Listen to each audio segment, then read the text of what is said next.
My name is Amina, and this is the story of the night that changed how I understood marriage, love, and myself. I was 19 when my parents told me I was getting married. I didn't even know the boy well, just his name, his photo, and a few kind words from my relatives saying, "He's a good man, educated, and has a job abroad." Everyone around me seemed happy, but inside I was trembling. Marriage for them was a celebration. For me, it was confusion and fear. I didn't know what to expect. People whispered strange things about the first night. Some giggled, others warned me. Be ready, it's part of marriage. The wedding day passed in a blur of lights, music, and fake smiles. My heart pounded as the time came when I had to go to his house, my new home. His name was Hassan. He looked decent, polite, and quiet. When I entered the room that night, my hands were cold. The room was decorated with flowers and candles. Everything looked romantic, but my heart was heavy. I sat silently on the bed, wearing the heavy red dress, unable to meet his eyes. He came closer and said softly, "Amina, you look tired. You don't have to be scared." Those words surprised me. No one had said anything so kind to me the whole day. He sat beside me but didn't touch me. Instead, he asked, "Are you comfortable?" I nodded slightly, unable to speak. My voice was stuck in my throat.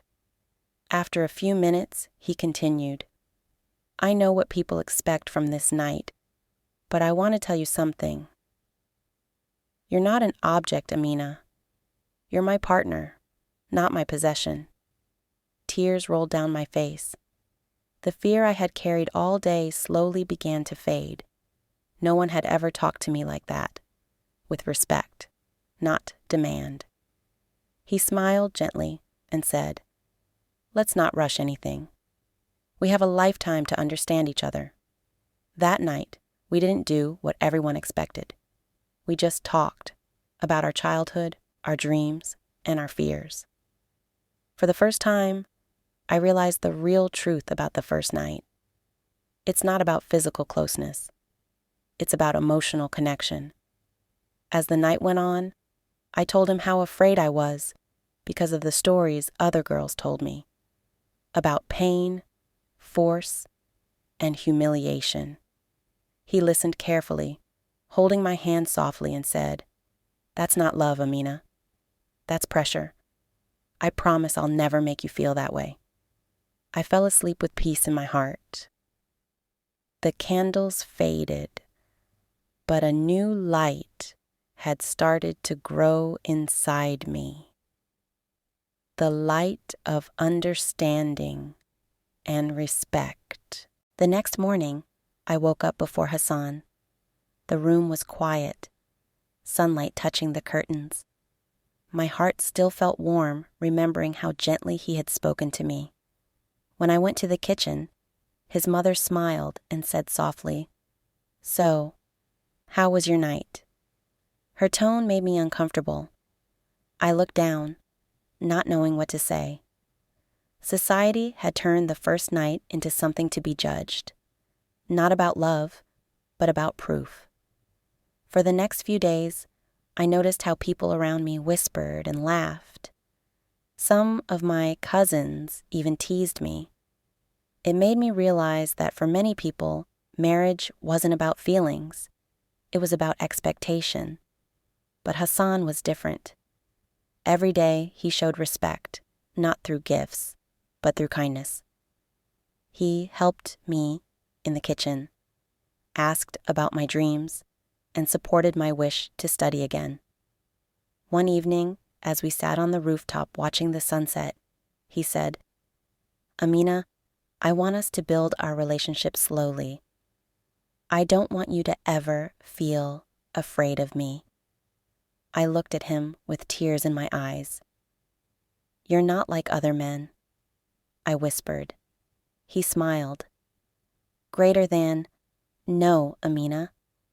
I'm just trying to be the kind of man every woman deserves. Weeks turned into months, and our bond grew deeper. We learned to talk, laugh, and share everything. But one day, something unexpected happened. A group of Hassan's friends came over. They were loud and arrogant. One of them said jokingly in front of everyone, "So, Hassan, how was your first night? Did you prove your manhood?" My face burned with shame. Hassan stood up immediately. "Greater than stop it," he said coldly. "You don't talk about women like that, especially my wife."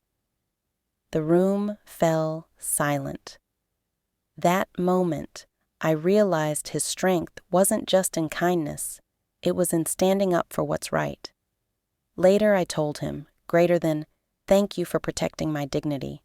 He replied, "Amina, respect is the foundation of love. Without it, a marriage is nothing but a cage." Over time, I began to see other women's pain. Girls forced into marriages, wives treated as property, women silenced after abuse. Many of them were told to stay quiet for the sake of family honor. That's when I decided to speak up. I joined a local women's education group where I started telling my story. I shared how the first night doesn't have to be about fear or pressure. It can be about trust and care. Some girls cried when they heard me.